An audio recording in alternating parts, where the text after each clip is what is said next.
Mon frère n'a pas quitté sa chambre depuis 2 mois. Après avoir ouvert sa porte, j'ai découvert pourquoi. Je déteste en parler aux gens. Ça m'agace la façon dont mon frère agit. Il était le pire frère que je pouvais avoir. Du moins, jusqu'à ce que j'ouvre sa porte. Pendant toute notre enfance, nous étions inséparables.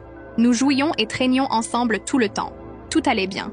Tout a changé quand j'ai été diagnostiquée avec une leucémie. D'après ce que j'ai entendu, Ryan a été pratiquement oublié par ma famille.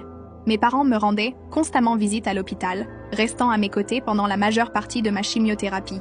Même quand ils étaient à la maison avec Ryan, ils ne pensaient et ne parlaient que de moi.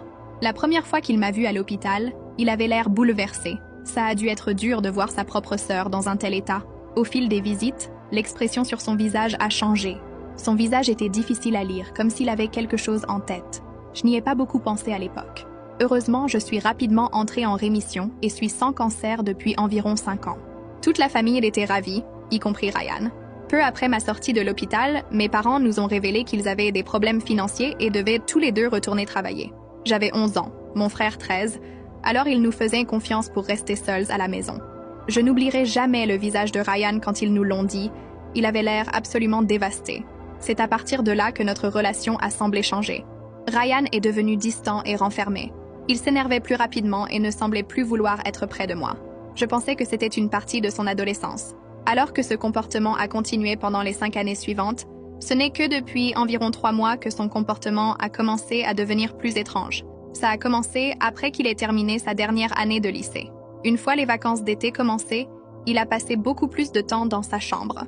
Sa chambre est au sous-sol de la maison, donc il a toujours son intimité.